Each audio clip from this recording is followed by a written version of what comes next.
여러분, 우리가 살아가면서 어떤 일을 시작하는 게 어려울까요? 어떤 일을 마치는 게 어려울까요? 나름 의견이 분분하죠. 시작이 어렵다, 마치는 게 어렵다라는 생각 각자 가질 수 있을 것 같습니다. 물론 시작도 어렵고 끝도 어렵습니다. 근데 생각을 해보면 시작할 때는 뭔가 우리에게 어떤 의욕이 있거든요. 의욕이 있고 어떤 기대가 있다 보니까 그 기대심, 어떤 그 의욕이 힘든 가운데도 일을 시작하게 합니다. 근데 일이 끝날 때는 사실은 더 힘들어요. 왜냐하면 이제 끝이다라는 생각을 갖다 보니까 마음에 여러 가지 힘든 그 생각들이 많다 보면 이제 복잡해지고 어려워지는 거죠.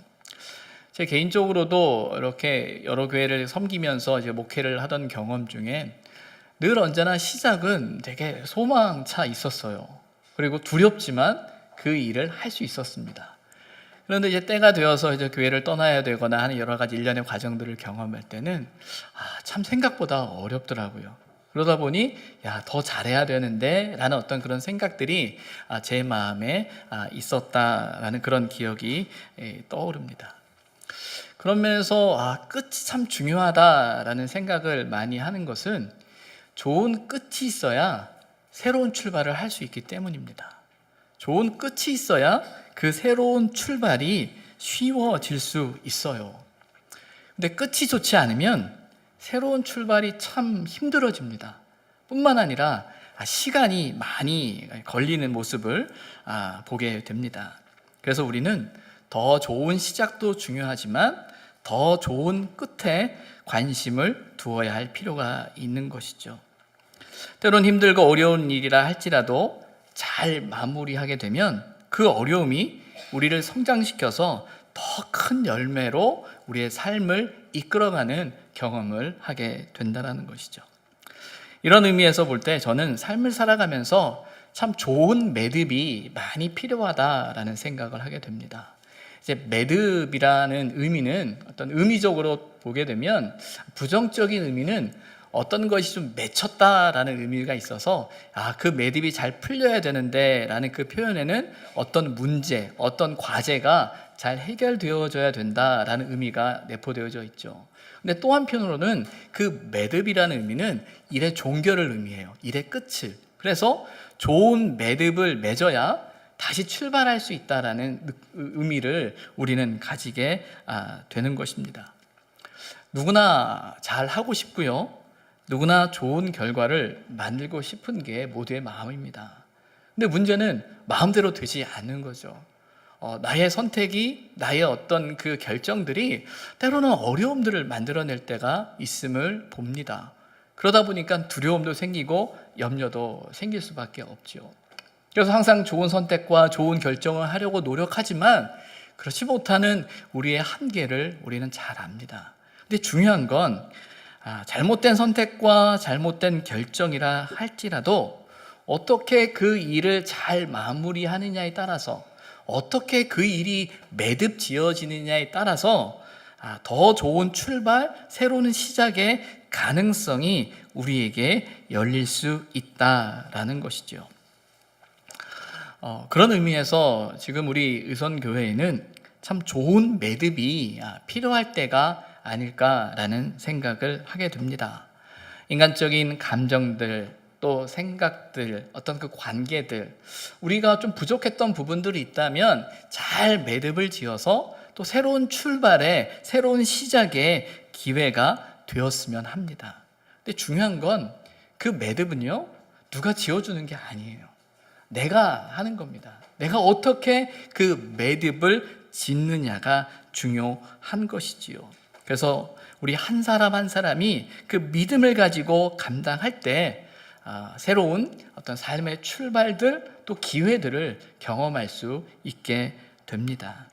그러면 어떻게 좋은 매듭을 우리가 지을 수 있을까요? 오늘 본문은 한 인생의 마지막을 그리고 있습니다. 바로 우리가 계속 이야기하던 이제 아브라함의 이야기가 끝나는 게 되는 것이죠.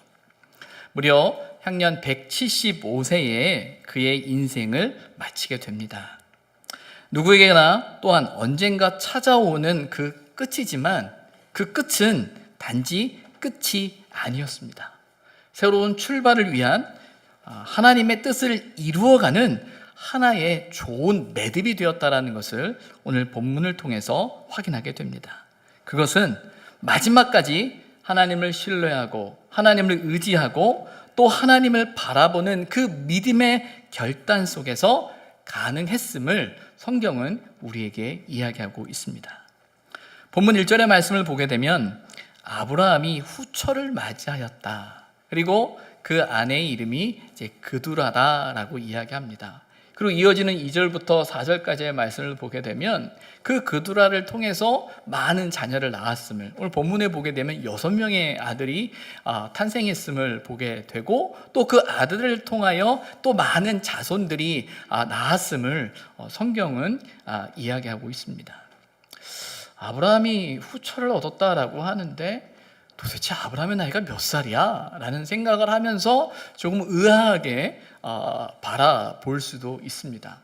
그러다 보니까 오늘 본문에 대해서 또 여러 주석들에 보면 해석 중에 하나가 뭐냐면 아브라함이 언제 후처를 얻었느냐라는 그 시기적인 측면을 생각할 때 오늘 본문에는 이제 사라가 죽고 나서 이삭을 장가를 보내고 나서 이렇게 되어졌다라는 시간적인 흐름을 갖지만 인간적인 생각을 하는 입장에서 뭐라고 이야기하냐면 아마 사라가 살았을 때 얻었을지도 모른다라는 생각을 또 해석을 하곤 합니다.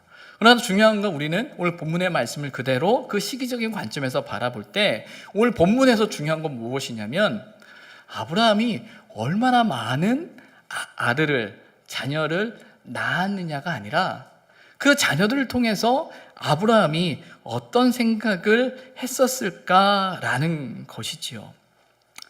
아브라함은 처음엔 많이 놀랬을 거예요. 후처를 얻었는데 아들을 낳았잖아요.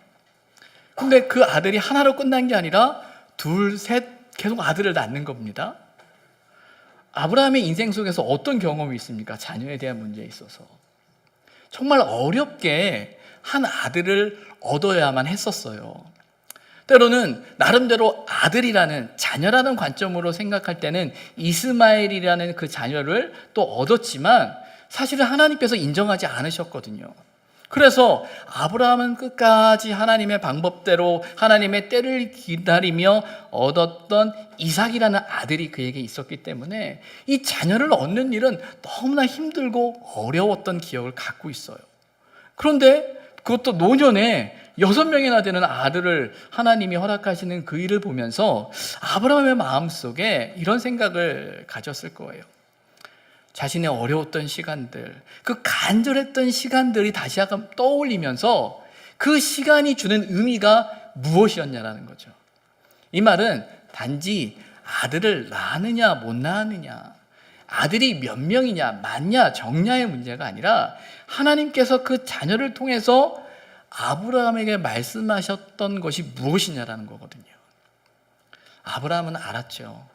자신의 그 어려웠던 시간들, 그 간절했던 시간 속에서 하나님이 자신이 바라본 것은 자녀였고 아들이었지만 하나님은 그 간절한 마음을 통해서 아브라함을 훈련시키고 또 아브라함을 만지셨고 그 아브라함의 인생 가운데 하나님을 더욱더 의지하게 했던 시간이었음을 아브라함은 깨닫게 된 거예요. 아, 그랬지. 그때 그런 어려움들이 있었고 그런 간절함이 있었고 그런 어려움들 속에서 내가 하나님 앞에 기도했었지, 하나님께서 또 이렇게 하셨지라는 생각을 하면서 이제 노년에 얻는 아들을 바라보면서 하나님의 뜻을, 하나님의 섭리를, 하나님의 일하심을 아브라함은 고백하고 경험하고 있는 것입니다. 우리는 삶을 살아가다 보면 각자의 삶의 형편과 상황 안에서 어떤 간절함이라는 것을 경험할 때가 있습니다. 그래서 하나님, 정말 이 문제는 빨리 해결되어야 되고요. 하나님, 이 상황 아시지 않습니까? 하나님 이거 어떻게 하면 좋습니까? 이 문제 하나님 어떻게든지 빨리 해결해 주셔서 내가 이런 답답하고 속상하고 어려운 이런 상황들을 빨리 이겨나가게 해 주십시오 라는 어떤 그런 간절한 기도가 우리에게 있을 때가 있습니다. 근데 여러분 한번 생각해 보세요. 그런 시간들, 그런 경험들, 그런 때가 있었을 때 그 일이 지나고 오늘 그 기억을 추억해 본다면 그 경험이, 그 일이 단지 그 문제에만 중심이 있었을까요? 아마 마음에 이런 생각이 드실 거예요. 그랬지. 그때 그런 간절함이, 그런 어려움이, 그런 힘듦이 있었는데 하나님께서 이렇게 하셨구나. 하나님이 이끌어 가셨구나 라는 생각을 하면서 그 속에 역사하셨던 하나님을 경험하게 될 겁니다.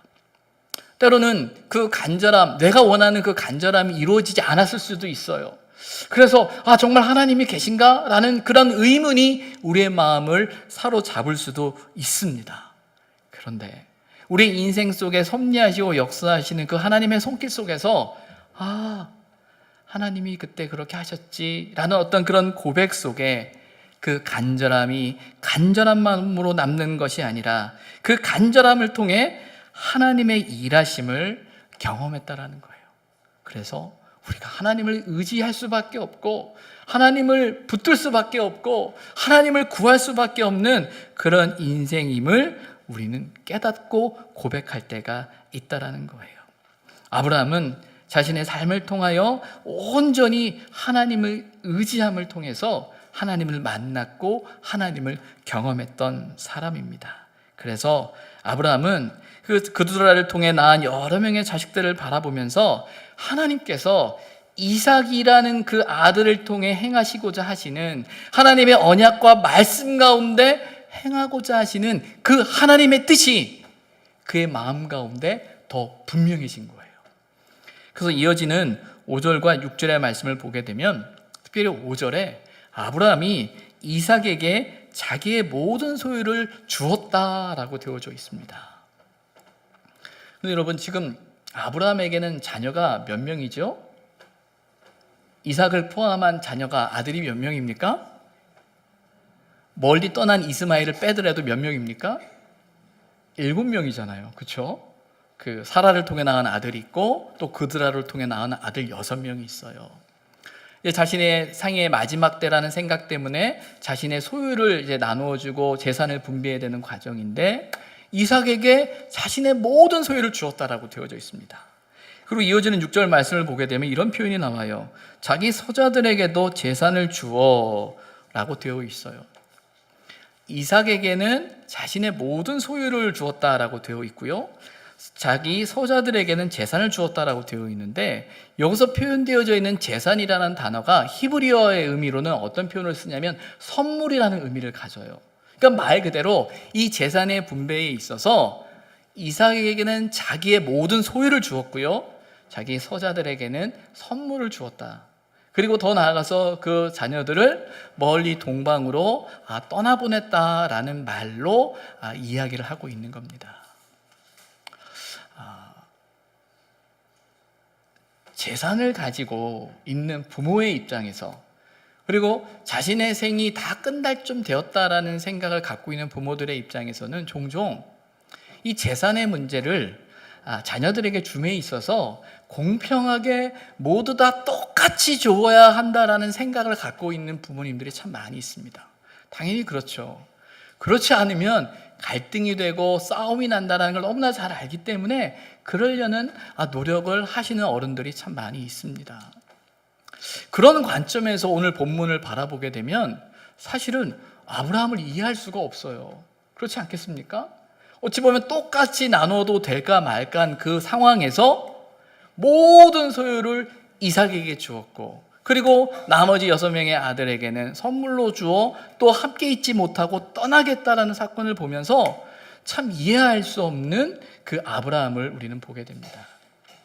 그런 면에서 보게 되면요, 아브라함은 참 자식들에게 못할 짓을 많이 한 아버지입니다. 왜냐하면 우리가 알고 있는 것처럼 이미 아브라함은 자신의 아들이었던 그 하갈을 통해서 낳은 아들이었던 이스마엘을 떠나보내야 했던 사람이죠. 그렇죠? 이삭을 낳자 그 아들을 떠나보냈어요. 그리고 또 하나님의 말씀을 따라서 이삭을 향해서 칼을 들었던 아버지예요. 그리고 오늘 본문을 보게 되면 이제 자신의 인생의 마지막에서 재산을 나눠주면서 이삭에게 모든 걸 다 주고 그 나머지 자녀들은 떠나보내는 그 모습을 보면서 인간적인 생각으로 바라볼 때는 아니죠. 불공평한 사람이고요. 이건 잘못된 편애로 인해서 그 가정에 큰 문제를 야기시킬 수 있는 충분한 소지를 가지고 있는 상황이에요. 근데 중요한 건 우리의 관점으로 바라보게 되면 그 관점이 됩니다. 말 그대로 공평하게 분배해야 된다는 관점을 바라보게 되면 잘못된 분배입니다. 근데 이것을 바라보는 관점이 달라져야 됩니다. 그 관점은 무엇이냐면 분배의 문제가 아니라 순종의 문제라는 거예요. 아브라함이 그렇게 행했던 모든 상황 속에서 그의 행함 앞에는 하나님의 말씀이 있었습니다. 말 그대로 하나님 앞에 순종하는 그의 믿음의 결단 속에 참 힘든 일들을 아브라함이 감당했다라는 것이에요. 근데 중요한 것은 그 힘든 삶과 힘든 갈등 속에서 그가 내려야 했던 결단은 자신의 생각과 계획과 뜻이 아니라 하나님의 말씀 앞에 두렵고 떨림으로, 어떤 면에서는 자기 생각과 자기 이성으로는 이해되어질 수 없는 그 선택을 해야만 하는 그런 아버지로서 그가 붙들 수밖에 없었던 것은 하나님이라는 거예요.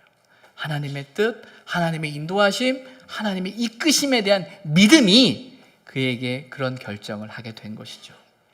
더욱이 그두라를 통해서 낳은 여러 명의 자녀들을 바라보면서 하나님께서 우리의 삶을 통해 역사하심을 아브라함은 깊이 고백하게 되는 것이죠. 그래서 아브라함은 그 자신의 재산의 문제를 분배를 하면서 또 그 일을 순종하면서 믿음으로 행함으로 말미암아 또 자녀들을 떠나보냄으로 말미암아 하나님께서 자신을 통해서 역사하셨던, 자신을 언약의 통로로 삼으셨던 그 하나님의 뜻이 이제 이삭을 통해서 그 언약의 통로로 이어져 갈 수 있도록 아브라함은 그 일을 하고 있는 것입니다. 그리고 아브라함은 그렇게 이제 자신의 생을 마감하게 되는데 7절부터 10절에 보게 되면 아브라함이 향년 175세에 자신의 생을 마감했음을 설명하고 있습니다. 자, 아브라함이 하나님께 부름을 받은 나이가 몇 세입니까? 75세예요. 그리고 오늘 본문에 그가 175세에 생을 마쳤다라고 되어져 있습니다. 그러면 가나안 땅에 몇 년을 산 겁니까? 이제 100년이라는 시간을 이제 산 것이죠. 이제 100년의 시간을 이제 보내게 된 겁니다. 그리고 그는 자신의 아내 사라를 위해서 준비했던 막벨라 굴에 그는 이제 묻히게 되는 것이죠. 이 막벨라 굴은 전에도 말씀드렸던 것처럼 단지 무덤의 문제가 아니라고 우리가 말씀을 나눴었습니다. 하나님께서 약속하신 이 땅에 대한 그 약속을 이루실 거라는 믿음의 고백 속에서 허락되어졌던, 주어졌던, 그리고 자신이 값을 주고 산 그곳에 그가 묻히게 됩니다. 그런데 오늘 본문을 보다 보면 그 장례를 치르는 두 사람이 나와요. 누구죠? 누굽니까? 본문에 두 명이 나오죠. 한 사람은 이삭이고요. 또 다음에 누구예요? 이스마엘이 등장합니다. 근데 여러분 한번 생각해 보세요. 창세기 21장에 제가 서두에도 잠깐 말씀드렸지만 이스마엘은요, 동생 이삭을 낳자 얼마 안 돼서 아버지에 의해서 쫓겨났던 아들입니다. 인간적으로 생각할 때 이스마엘의 마음이 어땠을까요? 이스마엘이 이삭을 바라보는 그 시선이, 이스마엘이 아브라함을 바라보는, 아버지를 바라보는 그 시선이 어땠을까요? 사실 오늘 본문에는 그 이스마엘에 대한 감정이 표현되어 있지 않기 때문에 뭐라고 딱 정의할 수는 없습니다. 그러나 어떤 여러 가지 정황과 과거에 있었던 일을 추론해 본다면 적어도 우리의 마음과 우리의 감정 속에서 이스마엘의 느낌이, 감정이 어땠을까 생각해 본다면 이스마엘은 참 쉽지 않은 자리에 온 겁니다. 아버지의 장례를 치르면서 그 마음에 정말 아버지를 향한 원한과 원통함과 속상함이 가득했을지도 몰라요. 그래서 어떤 면에서는 이스마엘이 그 장례 자리에 있는 것만으로도 의미 있는 가치 있는 모습일 수 있습니다. 그런데 이어지는 본문 12절부터 18절까지의 말씀을 보게 되면 하나님께서 이스마엘이라는 사람을 통해 그의 자손과 가문을 이루었다는 이야기를 이렇게 본문을 보다 보면 이 사실을 알 수 있습니다. 하나님께서 아브라함에게 이스마엘을 떠나 보내라고 말씀하시면서 내가 그로 큰 민족을 이루겠다라는 하나님의 말씀이 있었거든요.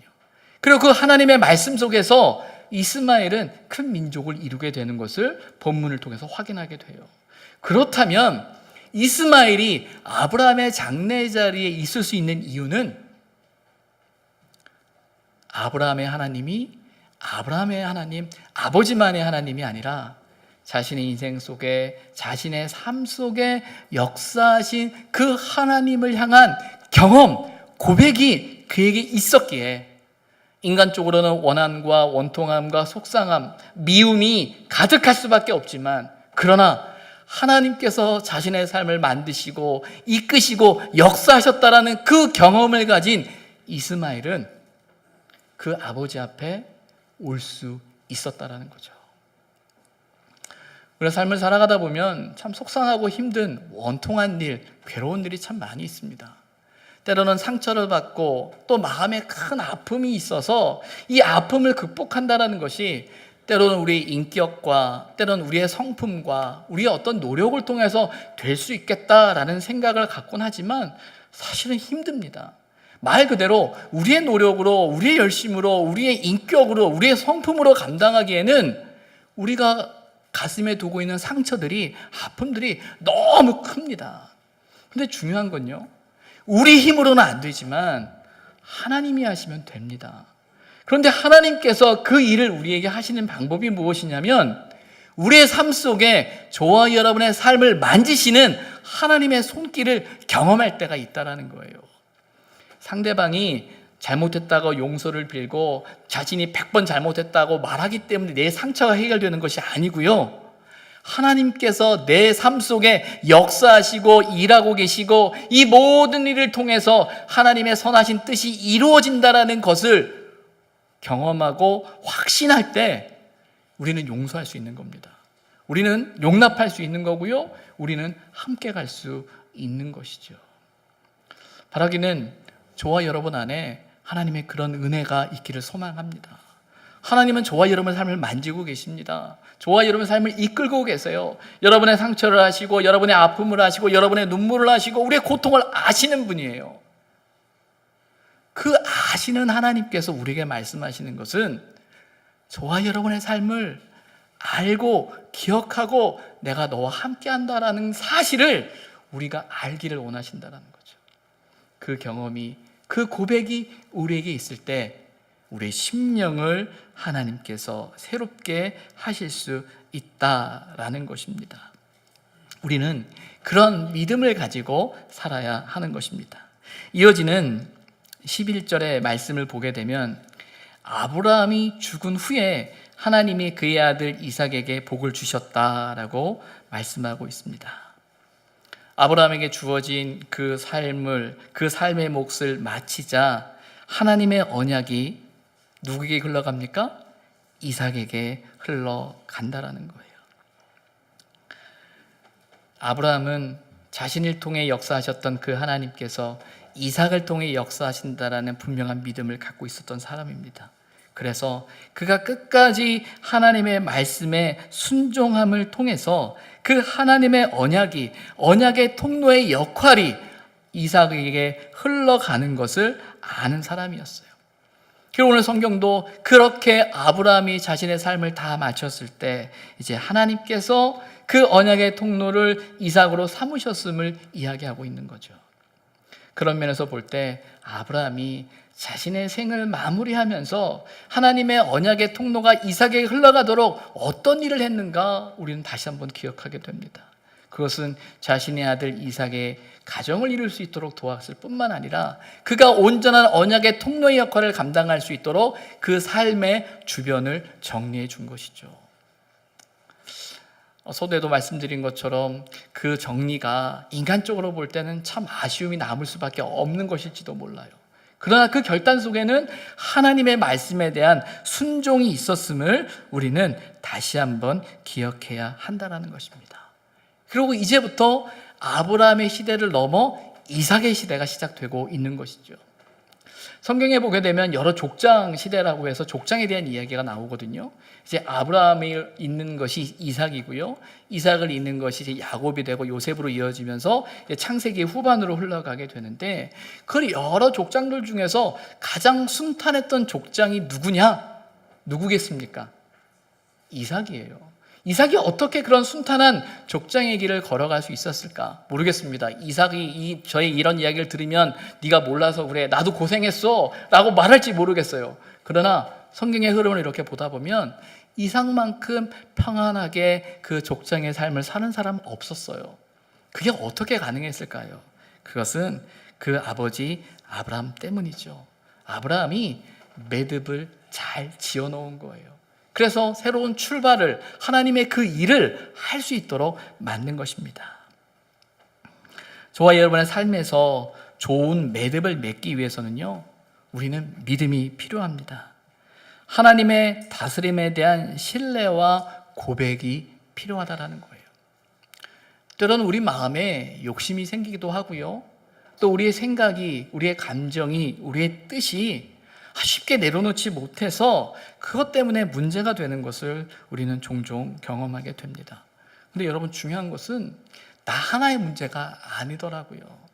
내가 내려놓지 못하는 것 때문에, 내가 하나님을 온전히 신뢰하지 못하는 것 때문에, 내가 하나님을 온전히 붙들지 못하는 것 때문에 나 하나로 끝나는 것이 아니라 그것이 미치는 영향이 있음을 우리는 잘 안다라는 것입니다.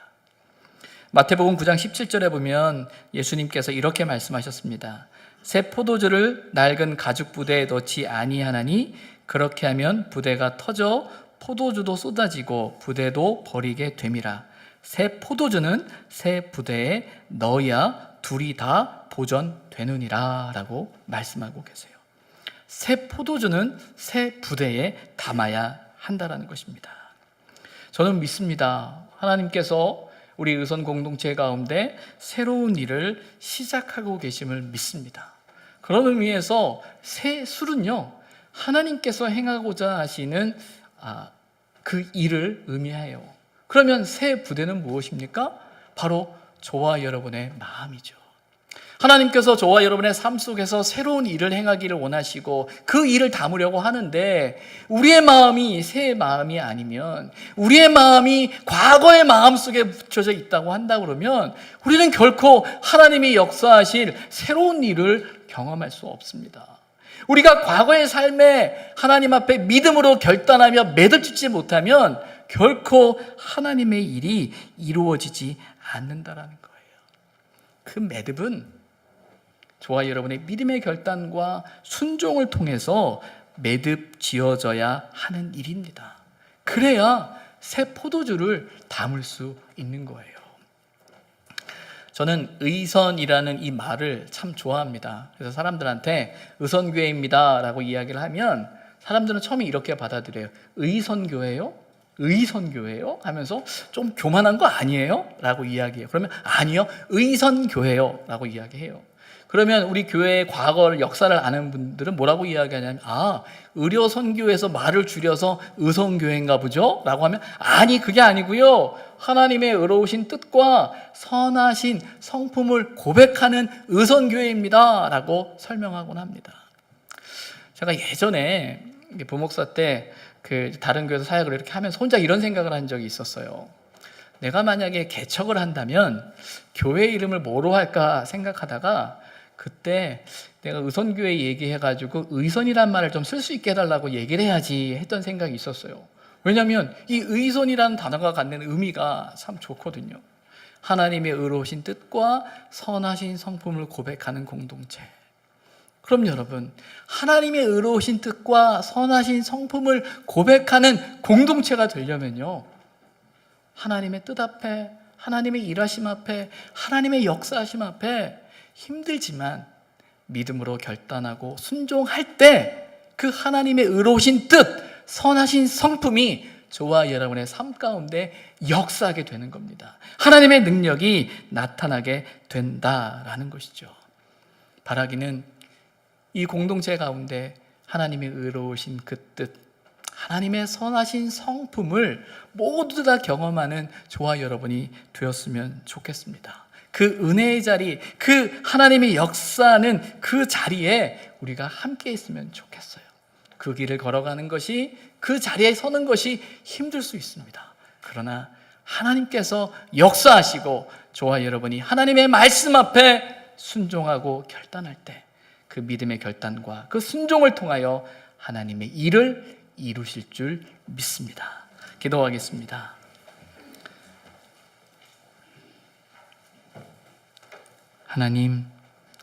하나님께서 믿음으로 행하는 아브라함을 통하여 행하시는 놀라운 일들을 말씀을 통해서 깨닫습니다.